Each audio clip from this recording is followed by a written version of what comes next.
এখন আমার বিরুদ্ধে লেগেছে, এই বিষয় নিয়ে আমার বিরুদ্ধে লেগেছে। মিসাইল ছুড়েছিল আমার দিকে, ফিরত গিয়ে এখন পড়েছে তাদের কপালের উপরে।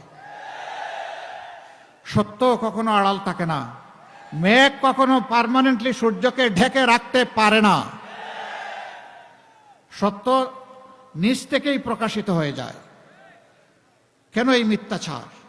আমাদের বিরুদ্ধে সত্য কোনো অভিযোগ থাকে তাই দেন, বলেন, সমালোচনা করেন, মোস্ট ওয়েলকাম। আমরা এটাকে আমলে নিয়ে সংশোধন হওয়ার চেষ্টা করব, অসুবিধা নাই। আমরা মানুষ, আমরা ভুল বানতে ঊর্ধ্বে না। কিন্তু যে অপরাধের সাথে আমি জড়িত না, আমার নামে সেইটা বানিয়ে চালিয়ে দিবেন, বাংলাদেশের 18 কোটি মানুষকে অতটা বোকা ভাববেন না। যুবক বন্ধুগণ, শহীদ উত্তরসূরিরা লড়াই করেছিল ইনসাফ এবং কাজের জন্য। আমরা কাউকে বেকার ভাতা দিব না, দিতে পারবো না। বেকার ভাতা দিয়ে কাউকে বেইজ্জত করতে চাই না। যুবকরা মিছিল করে কারো কাছে বেকার ভাতা দাবি করে নাই। যুবকরা বলেছে আমাদের যোগ্যতা অনুযায়ী, ন্যায্যতা অনুযায়ী আমাদের হাতে কাজ দেন, আমরা কাজ করতে চাই। আমরা ইনশাল্লাহ গোটা যুব সমাজ, তরুণ তরুণী সবার হাতে কাজ তুলে দেব ইনশাল্লাহ।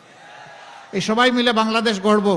সেদিন প্রত্যেকটি যুবক যুবতী, তরুণ তরুণী, প্রত্যেকটি নাগরিক, মা বোন, নারী পুরুষ সবাই পরিচয় দিবে, আমি বাংলাদেশ, এটি আমার বাংলাদেশ। গর্বের সাথে ইনশাল্লাহ সেই পরিচয় দিবে সবাই। আমরা ওই বাংলাদেশটাই গড়তে চাচ্ছি। আমরা সরকারি দলের জন্য এক বিচার আর বিরোধী দলের জন্য আরেক বিচার, ধনীর জন্য এক ধরনের বিচার আর নিরীহ মানুষের জন্য আরেক ধরনের বিচার। ওই বিচারের অস্তিত্ব আমরা রাখবো না। যে অপরাধে একজন সাধারণ মানুষের বিচার হয়ে শাস্তি হবে, একই অপরাধ রাষ্ট্রপতি প্রধানমন্ত্রী করলেও তাদেরকে ছাড় দিয়ে কথা বলা হবে না, একই বিচারে আওতায় আনা হবে ইনশাআল্লাহ। দুর্নীতির জড় আমরা কেটে দিতে চাই। আমরা দুর্নীতির পাতা আর ডাল ধরে টান দেব না, আমরা দুর্নীতির ঘাড় ধরে টান দেব ইনশাআল্লাহ। রাঘব বোয়াল, গডফাদার, মাফিয়া, এরা থাকবে আইনের দরাছোঁয়ার বাইরে। আর ওই যারা সিসকাচুর, তাদেরকে আনবেন আপনি আইনের আওতায়, শাস্তি দেবেন। এটা চরম অন্যায়।